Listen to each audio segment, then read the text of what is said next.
चलिए, good morning बच्चों। स्वागत है आप सभी का हमारे यूट्यूब चैनल पढ़ाई प्रो पर। ठीक है, हम लोग कर क्या रहे हैं, एक्सरसाइज 1.1 देख रहे हैं। ठीक है ना, प्रश्नावली जो 1.1 है उसके क्वेश्चन को हम लोग कर रहे हैं। इससे पहले वाले वीडियो में हम लोग ने डिस्कस किया है पूरा यूक्लिड विभाजन प्रमेयिका को। ठीक है ना, क्या डिस्कस किए थे, यूक्लिड विभाजन प्रमेयिका का पूरा कंसेप्ट हम लोग पिछले वीडियो में देख चुके हैं। अब बारी आई है हमारी क्वेश्चन करने की। उसी वीडियो में हमने बता भी दिया है, क्वेश्चन नंबर 1 का सॉल्यूशन भी दे दिया है। एक क्वेश्चन होमवर्क है आप लोगों के लिए, उसको करके और वीडियो सेक्शन में कमेंट करना है कि वो हुआ है कि नहीं हुआ है। नहीं होगा तो एक किसी वीडियो में हम लोग उसको भी ले लेंगे। ठीक है, अब हमारे पास पड़ा है क्वेश्चन नंबर 2। क्वेश्चन नंबर 2 कह रहा है कि दर्शाइए कि कोई भी धनात्मक विषम पूर्णांक, क्या कहा है, विषम पूर्णांक। विषम संख्या कौन होता है, जौन संख्या 2 से नहीं कटता है। विषम संख्या कौन सा होता है, जो संख्या 2 से न कटे उसको हम लोग क्या बोलते हैं, 2 से नहीं कटेगा उसी को हम लोग क्या बोलते हैं, विषम संख्या कहते हैं। तो क्वेश्चन आपका कह रहा है कि कोनो भी धनात्मक विषम पूर्णांक लिखिएगा ना, तो या तो 6 प्लस 1 के फॉर्म में होगा, या 6 प्लस 3 के फॉर्म में होगा, या फिर 6 प्लस 5 के फॉर्म में होगा। जब भी इस तरीके का क्वेश्चन दिखाई दे, क्या करना है, जब भी इस तरीके का क्वेश्चन दिखाई दे तो जौन क्वेश्चन में दिया रहेगा उसी को मान लेना है बी। अब बी क्या होता है ये जानने से पहले आपको पिछला लेक्चर देखना पड़ेगा। ठीक है ना, अगर देख चुके हैं तो बहुत अच्छी बात है, आपको पता होगा। यूक्लिड विभाजन, देखिए सॉल्यूशन अगर हम लोग करेंगे तो सॉल्यूशन में हम लोग को पता है कि यूक्लिड विभाजन जो प्रमेयिका है, यूक्लिड विभाजन प्रमेयिका यही हमारी कहती है कि a = bq प्लस r होता है। ये हम लोग जानते हैं कि a बराबर bq प्लस r होता है। ये कौन कहता है, हमारा यूक्लिड विभाजन प्रमेयिका कहती है। तो हम क्या बोले हैं कि जो क्वेश्चन में दिया रहेगा उसी को b मान लीजिए। तो लेट मान लेते हैं कि b बराबर क्या हो जाएगा, 6। अब जैसे ही b 6 मानिएगा तो हम कल भी बताए थे आप लोगों को कि जो r होगा 0 हो सकता है, 0 से बड़ा हो सकता है, लेकिन 6 से छोटा होगा। तो r जो होगा या तो 0 के बराबर होगा या फिर 6 से छोटा होगा। इतना काम करने के बाद आपका पूरा काम क्लियर हो गया। अब r जब 0 हो सकता है, 0 से बड़ा हो सकता है और 6 तक जाएगा तो r का वैल्यू क्या होगा, या तो 0 होगा, 0 के बराबर है तो, या फिर 1 होगा, या फिर 2 होगा, या 3 होगा, या 4 होगा, या 5 होगा, और 6 होगा। कभी 6 नहीं होगा, क्योंकि 6 से छोटा होना चाहिए। 6 हो जाएगा तो कट नहीं जाएगा पूरा। तो r का वैल्यू क्या होना चाहिए, 6 से छोटा होना चाहिए। r हम लिख लिए ना, एक एक करके इस r के वैल्यू को इसमें पुट करते चलना है और 6 को भी पुट करते चलना है। तो हम लोग लिखेंगे कि r बराबर 0 रखने पर, क्या लिखेंगे, r बराबर 0 रखने पर, किसमें, इक्वेशन 1 मान लेते हैं। तो एक लाइन और लिख दीजिए कि समीकरण 1 में r बराबर 0 रखने पर, r बराबर 0 रखिएगा तो क्या होगा, a बराबर 6q प्लस r की जगह पर क्या हो जाएगा, 0। ठीक है, a बराबर 6q प्लस 0 हो गया। कोनो भी नंबर में 0 जोड़ दीजिएगा तो ये नंबर उतना ही रह जाता है। अब बताइए कि ये जो 6 है ये 2 से कटता है कि नहीं कटता है। ये जो नंबर हम 6 यहाँ लिख दिए हैं ये 6 नंबर 2 से कटेगा कि नहीं कटेगा? पक्का कट जाएगा। क्यों कटेगा? क्योंकि ये तो सम संख्या है। जब ये 2 से कटिए गया तब तो ये क्या हो जाएगा? सम हो जाएगा। लेकिन बात करना है हमको किसके बारे में? विषम पूर्णांक के बारे में। तो यहाँ लिख देंगे कि यह एक सम पूर्णांक है। क्या लिखेंगे? यह एक सम पूर्णांक है। क्या लिख देंगे? यह एक सम पूर्णांक है। a बराबर 6q जो हमारा आया, a बराबर 6q जौन आया, तो क्या है? हमारा एक सम पूर्णांक है। अब क्या करेंगे? समीकरण 1 में जिसको हम लोग माने हैं, फिर r का मान 0 तो रख लिए, एक का रह के सबको चेक करना है। तो फिर लिखेंगे कि समीकरण 1 में, देखिए यहाँ नहीं दिख रहा होगा आपको, तो यहाँ हम लिख दे रहे हैं कि समीकरण 1 में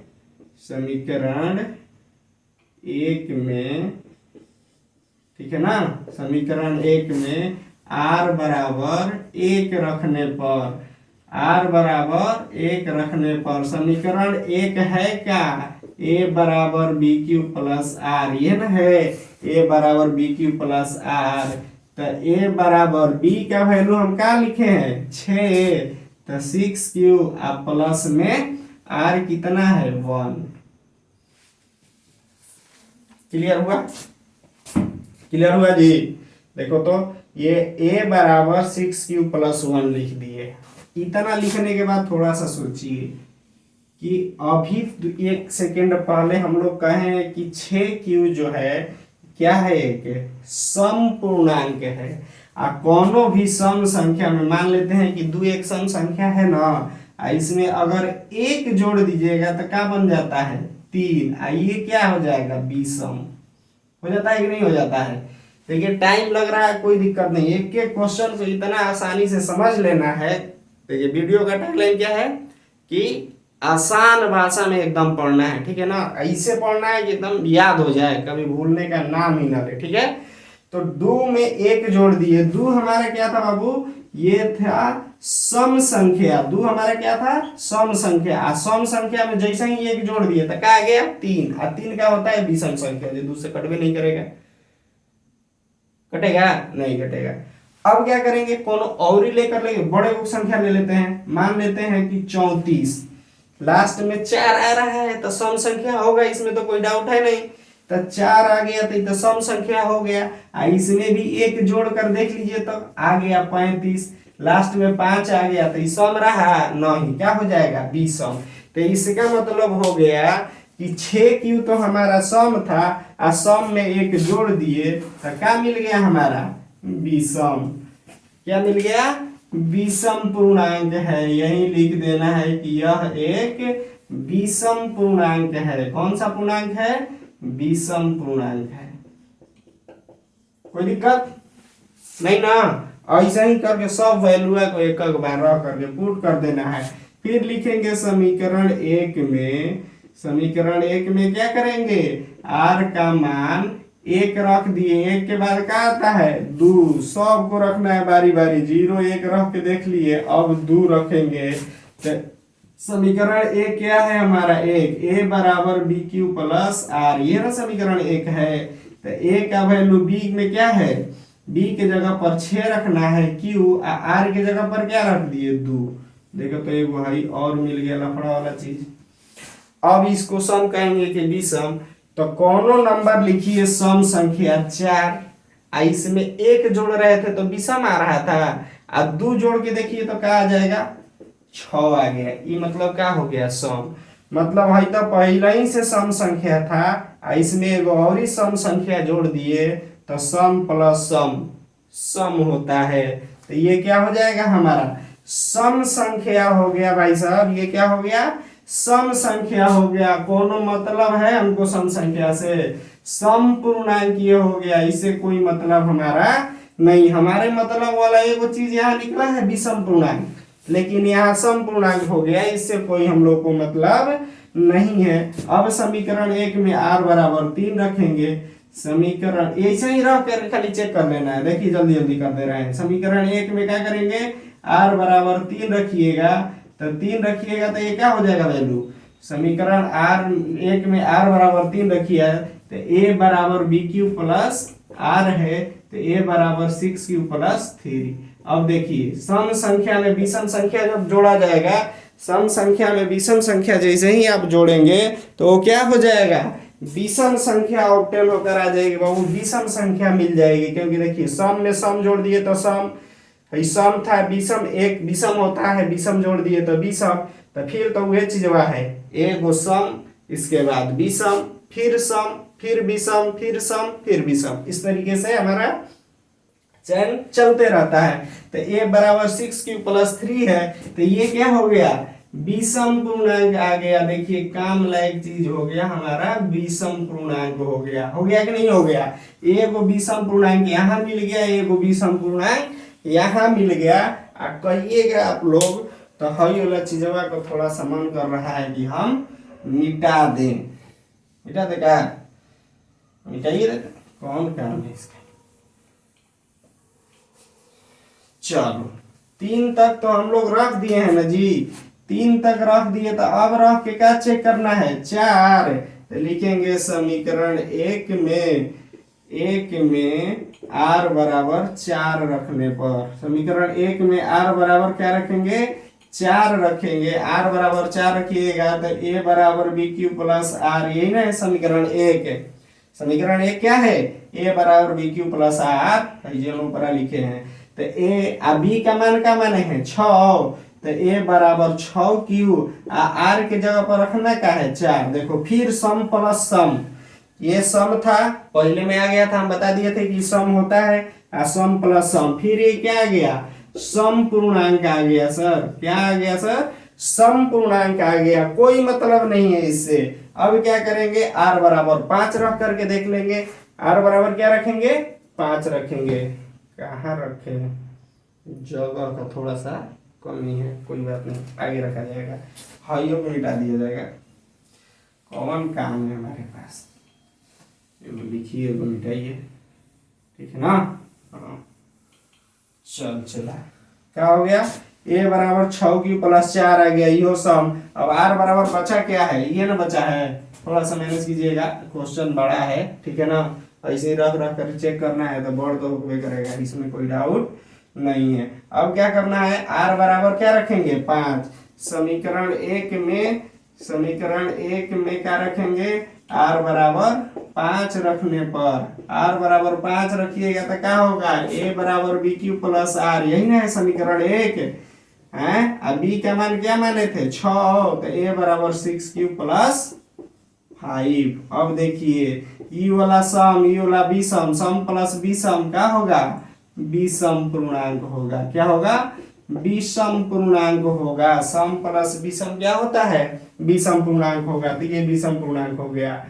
अब देखिए क्वेश्चन में क्या कहा है कि कोई भी धनात्मक, r बचा है क्या, 5 तक न था, 5 तक लिखिए दिए, तो कोई भी धनात्मक पूर्णांक किस में आ रहा है, या तो 6q प्लस 1 के फॉर्म में आ रहा है, या 6q प्लस 3 के फॉर्म में आया है, देखिए यहाँ पर ये वाला विषम है, या फिर 6q प्लस 5 के फॉर्म में आया है। और कुछ आया है क्या, नहीं आया है, तो हम लोग यही लिख देंगे कि प्रूव्ड हो गया, दिखा दिए हम, दिखाने के लिए जो कह रहा था, ठीक है ना, क्या लिख देंगे, हेंस प्रूव्ड, प्रूव्ड हो गया बाबू, क्या प्रूव्ड हो गया, अतः कोई भी विषम पूर्णांक, क्या लिखेंगे, अतः कोई भी विषम पूर्णांक जो होगा किसके फॉर्मेट में होगा, या तो 6q प्लस 1 के फॉर्म में होगा, या फिर 6q प्लस 3 के फॉर्म में होगा, या 6q प्लस 5 के फॉर्म में होगा। 1 का फॉर्म यहाँ है, 3 का यहाँ है, 5 का यहाँ है, क्लियर।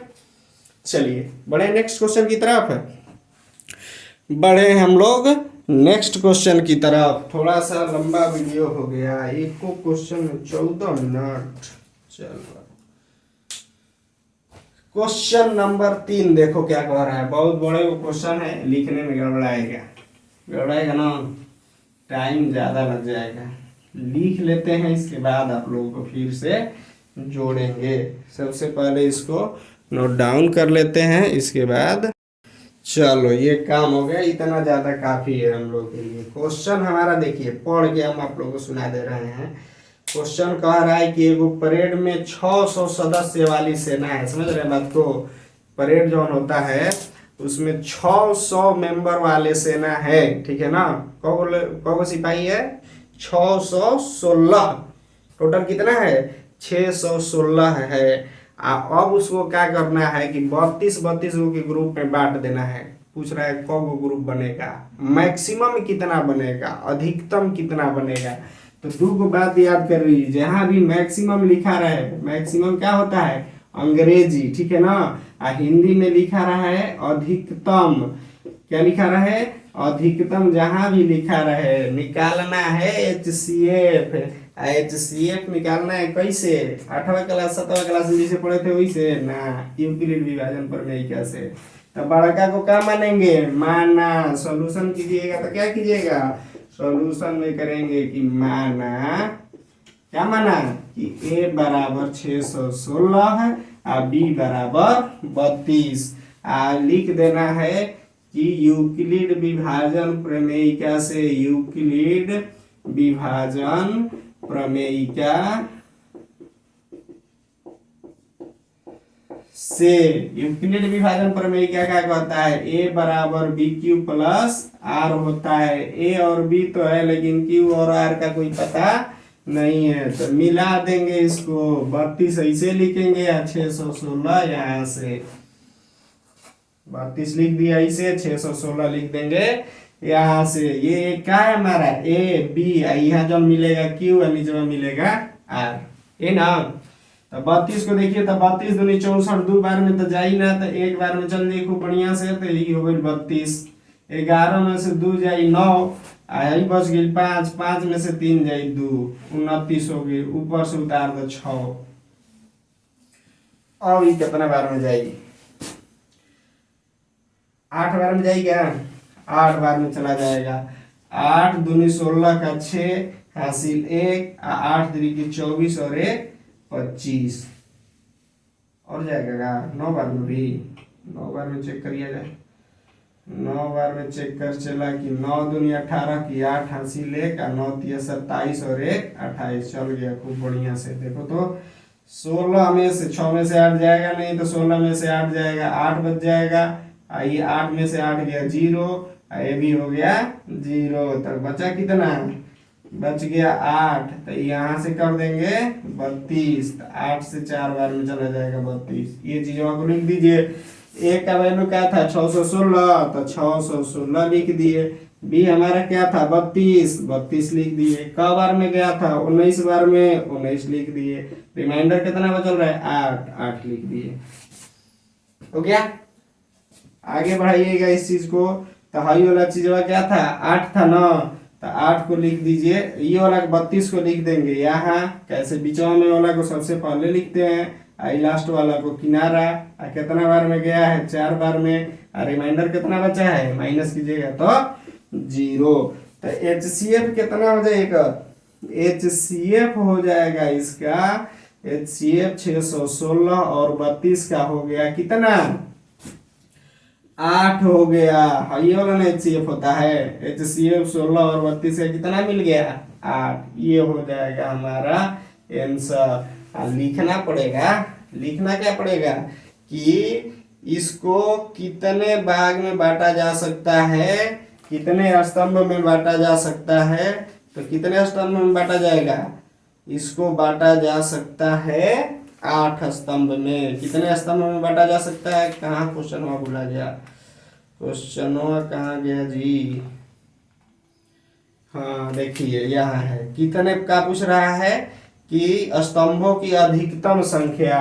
तो यहाँ लिख देंगे कि अतः स्तंभों की अधिकतम संख्या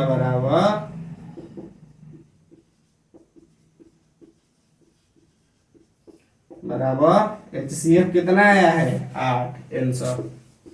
ठीक है, दो को वीडियो देखते चलिए। अगले वीडियो में हम लोग मिलेंगे तो 4 और 5 को क्लियर कर लिया जाएगा, ठीक है ना। वीडियो थोड़ा सा लंबा हो जा रहा है, इसी वजह से थोड़ा छोटा छोटा कर रहे हैं। और एक बार क्या किया जाएगा कि पूरा वास्तविक संख्या का सिंगल शॉर्ट वीडियो 4 घंटा 5 घंटा का जो भी होगा यहाँ खड़ा होकर के हम बता देंगे, टेंशन ना लेना है, ठीक है ना। जुड़े रहना है, जुड़े रहिएगा तो आपको कहीं कोई ट्यूशन कोचिंग पढ़ने की कोई ज़रूरत नहीं है, हम सब पढ़ा देंगे यहीं पर। हम जो पढ़ाएंगे उससे बाहर आने वाला है ये नहीं है, इस तरीके से पढ़ाएगा। देखिए थोड़ा सा टाइम लग रहा है, ठीक है ना। टाइम इसलिए लग रहा है क्योंकि हम आपको समझा रहे हैं, ठीक है ना। नहीं तो ये 1 मिनट का क्वेश्चन है, और जब आप लोग अपने से बनाइएगा ना दोबारा तो ये अपने से बनता चला जाएगा, परेशान नहीं होना है। आराम से इसको देखते रहिए, एक बार नहीं समझ में आ रहा है तो एक बार और देखिए, अब फिर भी नहीं समझ में आ रहा है तो निचवा कमेंट में लिख दीजिए कि मेरे से सही समझ में नहीं आया है, और फिर जब हम देखेंगे तो अगले वीडियो में उसको डिस्कस कर लेंगे, ठीक है। थैंक यू, जाइए आराम कीजिए।